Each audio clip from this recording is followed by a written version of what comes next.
नमस्कार साथियों, स्वागत है आपका आज की इस वीडियो में। आज हम चुनाव और प्रतिनिधित्व वाले डिस्कशन को आगे बढ़ाएंगे। देखिए, आज का टॉपिक है हमारे पास सार्वभौमिक वयस्क मताधिकार। सार्वभौमिक वयस्क मताधिकार व चुनाव लड़ने का अधिकार। देखिए, हमने चुनाव और प्रतिनिधित्व वाला जो ये चैप्टर चल रहा है, इसके अंदर चुनाव किस तरह से संपन्न होते हैं, कौन कौन लड़ सकता है, कौन कौन चुनाव या वोट दे सकता है, उसके बारे में हम आज थोड़ी चर्चा करेंगे। देखिए, वयस्क मताधिकार की बात की जाती है। वयस्क, सबसे पहले तो वयस्क किसे कहा जाता है ना भाई? जो एक निश्चित आयु प्राप्त कर लेता है, जो व्यक्ति एक निश्चित आयु प्राप्त कर लेता है, उसके आधार पर उसे कुछ सुविधाएं दी जाती है, जैसे चुनाव लड़ने का, चुनाव में भाग लेने का, वोट डालने का। तो इसे हम वयस्क मताधिकार कह सकते हैं, है ना। देखिए, वैसे तो चुनाव लड़ने के लिए अलग अलग चुनावों के लिए अलग अलग आयु का एक क्राइटेरिया निर्धारित किया गया है। अभी अपन यहाँ सार्वभौमिक वयस्क मताधिकार की बात करते हैं। देखिए कि एक लंबे संघर्ष के बाद भारतीयों को आजादी मिली और आजादी मिलने के बाद हमें एक संविधान की आवश्यकता हुई। तो संविधान निर्माताओं ने, संविधान सभा ने संविधान का निर्माण किया। अब उन निर्माताओं ने ये भी देखा कि भाई हमें हमारे इस लोकतंत्र को अच्छा बनाने के लिए क्या क्या उपाय करने जरूरी है ना। तो उसके अंदर ये जो एक प्रावधान था वयस्क मताधिकार का, ये सर्वसम्मति से प्रावधान ये पास हो गया, सभी ने इसके ऊपर सहमति दे दी। क्यों? इसलिए कि भारत की जनता ही अपने प्रतिनिधियों का चुनाव करे और वो प्रतिनिधि भारतीय जनता के हर कल्याण का प्रयास करे। तो ऐसा उनका सोचना था, इसलिए उन्होंने सभी वयस्क व्यक्तियों को चुनाव में भाग लेना यानी वोट डालने का अधिकार दिया, है ना। और फिर उसके अंदर क्या हुआ कि किसी भी आधार पर किसी तरह का कोई भेदभाव ना हो, इसका भी पूरा ध्यान रखा गया। जैसे भेदभाव होता है आयु के आधार पर, लिंग के आधार पर, आय के आधार पर, जाति, धर्म, भाषा वगैरह वगैरह, मतलब इनके आधार पर जो कुछ भेदभाव होता है, इनको अलग किया गया और बिना भेदभाव के चुनाव में भाग लेने यानी वोट डालने का अधिकार दिया गया। देखिए, इसकी बात करें तो 1989 तक ये जो वयस्क मताधिकार के लिए जो आयु निर्धारित की गई थी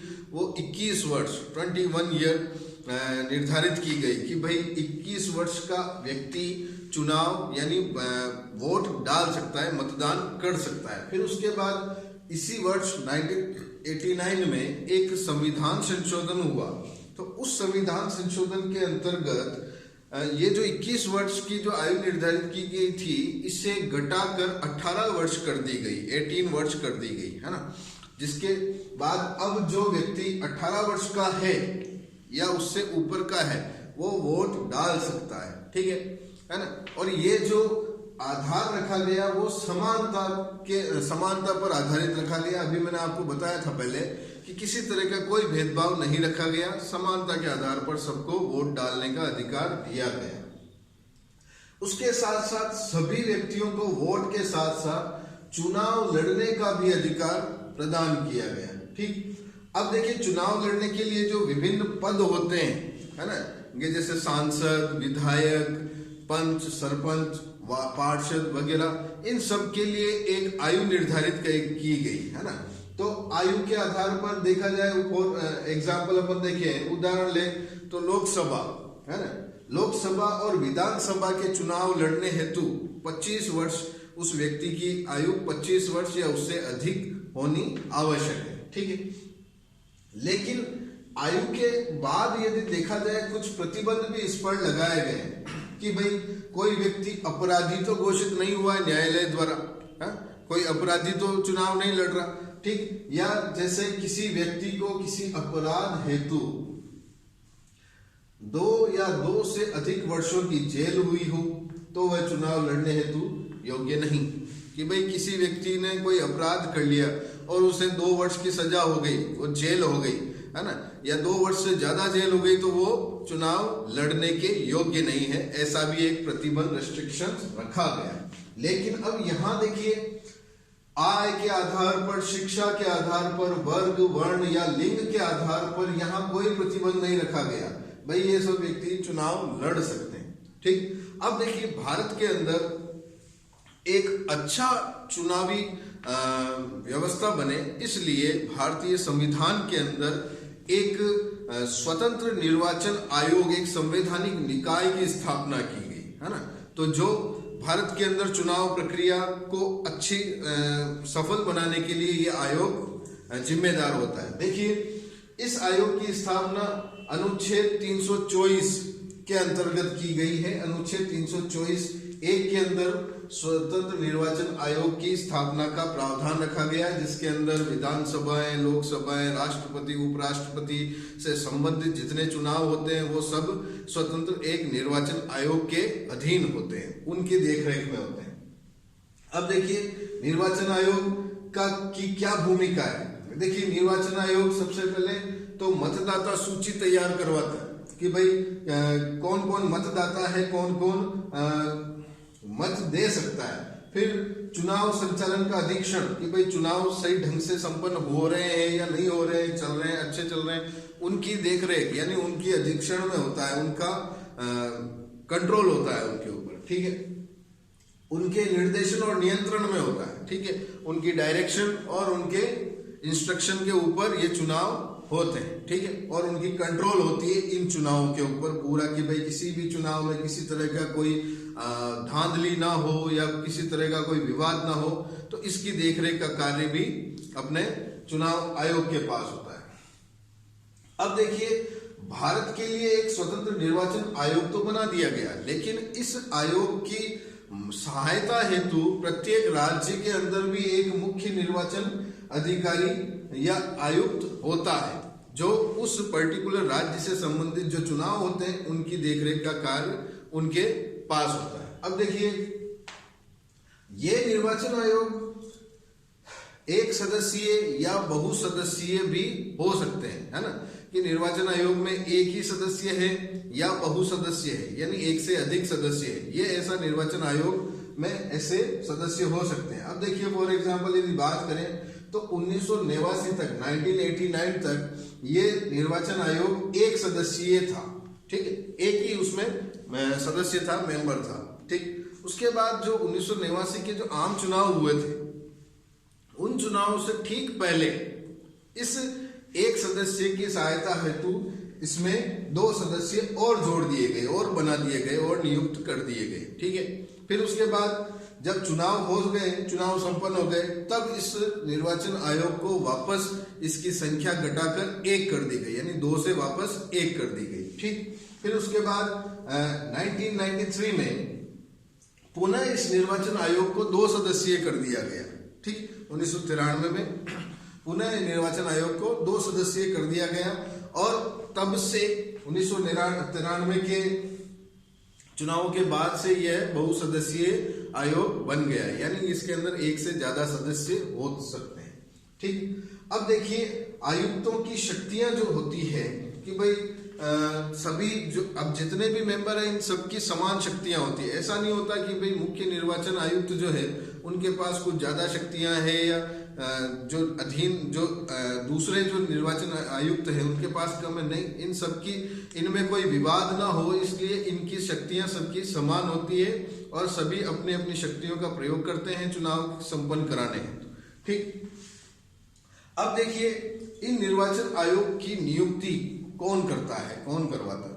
देखिए, निर्वाचन आयुक्तों की नियुक्ति राष्ट्रपति करते हैं, है ना। भारतीय निर्वाचन आयुक्तों की नियुक्ति राष्ट्रपति करते हैं और राष्ट्रपति मंत्रिपरिषद से सलाह लेकर इन आयुक्तों की नियुक्ति करते हैं। ठीक, अब देखिए, इसके अंदर कि भाई मंत्रिपरिषद जैसे सत्ता में बैठे हुए लोग, उनकी ही मंत्रिपरिषद होती है ना, जिसकी सरकार होती है। इसके ऊपर किसी तरह का विवाद ना हो, कोई शंका ना हो कि भाई किसी तरह का पक्षपात का आरोप ना लगे, इसलिए क्या करते हैं कि एक और प्रावधान बना दिया गया कि इनकी नियुक्ति के अंदर राष्ट्रपति विपक्ष के नेता और भारत के मुख्य न्यायाधीश से परामर्श भी करते हैं, और ये परामर्श जरूरी होता है करना, ताकि किसी तरह का विवाद, पक्षपात या किसी तरह की इनकी नियुक्ति में शंका ना हो, इसलिए इनसे परामर्श करना भी आवश्यक होता है।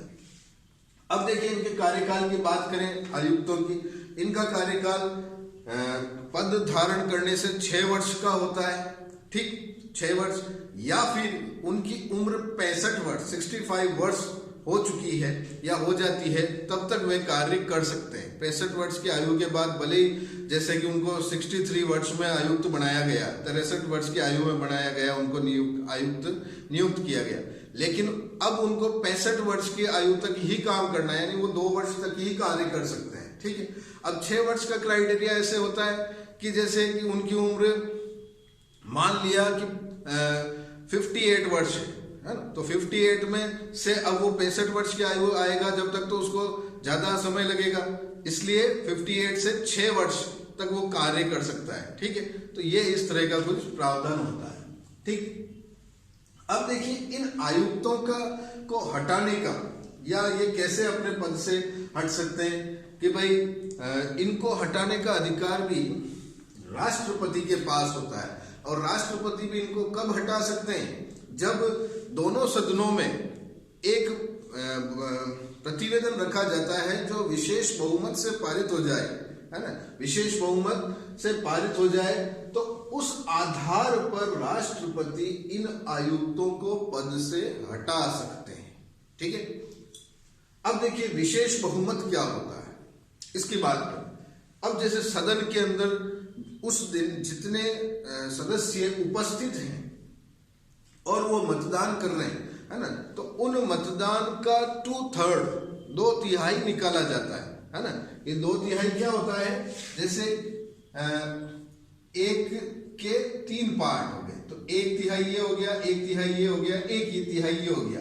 अब इसमें 2/3 बहुमत चाहिए, तो 2/3 1/3 तो ये हो गया, 1/3 ये हो गया, तो यानी 2/3 ये हो गए, ठीक है। तो इतने व्यक्ति यदि ये बहुमत पास कर देते हैं, अपना मतलब अपनी सहमति दे देते हैं, तो ये विशेष बहुमत पास हो जाता है। फिर उसके अलावा भी एक चीज होती है कि सदन की जो कुल संख्या होती है, उन संख्याओं का भी बहुमत देख लेते हैं, है ना। ये दूसरा प्रोविजन होता है कि कितने सदस्य सहमति दे रहे हैं और कितने असहमति दे रहे हैं, इसे साधारण बहुमत कहा जाता है। अब देखिए निर्वाचन आयोग और इनके कार्य क्या है। वैसे मैं पहले बता चुका हूं कि इनके कार्य क्या है। देखिए कि सबसे पहले तो चुनाव की अधिघोषणा जारी करते हैं कि भाई चुनाव अब करवाने हैं। फिर चुनाव की नामांकन तिथि की, भाई जो प्रत्याशी चुनाव लड़ना चाहते हैं उनकी नामांकन की तिथि घोषित करते हैं, ठीक। उसके बाद किस दिन मतदान पड़ना है, किस दिन मतदान होना है, उसकी तिथि घोषित करते हैं। मतगणना किस दिन करनी है और उसकी तिथि भी घोषित करते हैं, है ना। जो मत पड़े हैं, चुनाव वोट पड़े, उनकी गणना कब करनी, उसकी भी तिथि घोषित करते हैं। उसके बाद जब मतगणना के बाद परिणामों की घोषणा भी यही करते हैं, ठीक। अब जैसे जहां चुनाव हो रहा है और चुनाव होते होते वहां किसी तरह की अव्यवस्था हो जाती है ना, चुनाव करवाने में किसी तरह का माकूल माहौल, यानी अच्छा माहौल ना बने, चुनाव का अव्यवस्थित माहौल हो, तो ऐसे क्षेत्र में चुनाव आयोग वहां के चुनावों को रद्द भी कर सकते हैं या स्थगित भी कर सकते हैं, ठीक है। अब देखिए चुनाव आयोग राजनीतिक दलों और उनके उम्मीदवारों पर आदर्श आचार संहिता भी लगा देते हैं चुनावों से कुछ दिनों पूर्व, जिसके उल्लंघन पर उनका चुनाव भी रद्द किया जा सकता है, ठीक है। और उस आदर्श आचार संहिता का पालन करना उस राजनीतिक दलों और उम्मीदवारों का पूर्ण नैतिक दायित्व होता है, उनकी जिम्मेदारी होती है, ठीक।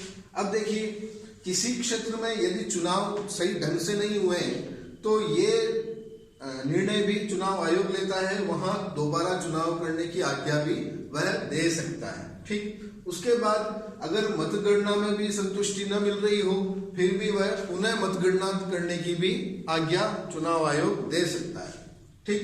अब देखिए चुनाव लड़ने के लिए चुनाव आयोग राजनीतिक दलों और उनके दलों को मान्यता देने का भी कार्य करते हैं, ठीक है। और उनके चुनाव चिन्हों का भी आवंटन निर्वाचन आयोग के पास होता है, ठीक। अब देखिए, जैसे निर्वाचन आयोग के पास सीमित कर्मचारी होते हैं, है ना, तो वो चुनाव संपन्न कराने के लिए वह प्रशासनिक मदद भी लेते हैं, है ना, कि भाई जो नौकरशाही होती है, जो बड़े बड़े अधिकारी होते हैं, उन अधिकारियों की मदद से, उनकी सहायता से वह चुनाव संपन्न करवाते हैं, ठीक। अब देखिए, इस दौरान, चुनाव के दौरान वह बड़े बड़े अधिकारियों के तबादले भी कर सकता है और तबादले रुकवा भी सकता है। निर्वाचन आयोग के पास इतनी शक्तियां होती है, ठीक। अब यदि उनको लग जाए कि इस क्षेत्र में इस अधिकारी का होना उचित नहीं है या है, तो वह तबादला करवा सकता है या नहीं करवा सकता, ठीक। अब देखिए, एक अच्छा चुनाव संपन्न कराने के लिए कुछ चुनावी व्यवस्था में सुधार भी होना चाहिए। तो ये चुनाव सुधार के अंदर हम इसकी बात करें तो देखिए, सबसे पहले तो जो भी चुनाव हो वहां 1/3 सीटें महिलाओं के लिए सुनिश्चित कर दी जाए, ठीक। उसके बाद जो चुनावों में जो पैसा पानी की तरह बहाते हैं राजनीतिक दल और उम्मीदवार, उस धन पर नियंत्रण भी स्थापित किया जाए, जिससे और ये नियंत्रण भी चुनाव आयोग अपने हाथ में रखे कि भाई आप इतनी लिमिट तक चुनाव प्रचार में पैसा या धन खर्च कर सकते हैं, ठीक। या उसके लिए भी एक अलग से निधि बना देनी चाहिए। फिर उसके लिए यदि किसी उम्मीदवार पर किसी तरह का फौजदारी मुकदमा है, तो वह उस उम्मीदवार को चुनाव लड़ने का अधिकार नहीं दे, है ना, नहीं दे, ऐसा भी प्रावधान होना चाहिए। और इसके अंदर किसी तरह की जाति धर्म से संबंधित यदि कोई उम्मीदवार किसी तरह का भाषण देता है या किसी तरह का एक गलत संदेश जनता को देना चाहते हैं, तो ऐसे जाति और धर्म से संबंधित भेदभाव के ऊपर भी प्रतिबंध होना चाहिए, ठीक। अब देखिए, इसके लिए सबसे पहला कार्य तो ये होना चाहिए कि जनता को खुद स्वयं अपने स्तर पर सतर्क होना आवश्यक है कि उनके लिए कौन सा प्रतिनिधि उचित है, कौन सा नहीं है, कैसे क्या कार्य वह कर सकते हैं, नहीं कर सकते हैं, हमको किसे चुनना है, किसे नहीं चुनना है, ये सब जनता को अपने ऊपर सोचना चाहिए। फिर कुछ ऐसी राजनीतिक संस्थाओं और संगठन का निर्माण करना चाहिए जो जनता के अंदर राजनीतिक सूझबूझ का विकास कर सके, ताकि चुनावी जो चुनाव है उनमें पारदर्शिता आ सके और एक सफल चुनाव संचालन हो सके। तो साथियों, आज के इस वीडियो में हमने वयस्क मताधिकार की बात की, स्वतंत्र निर्वाचन आयोग की बात की, उसके कार्यों की, उसकी शक्तियों की, उनके अधिकारियों की और चुनाव सुधार की बात की। आप इस लेसन के नोट्स बनाइए, नहीं समझ में आता है तो पूछिए। That's all for today, thank you.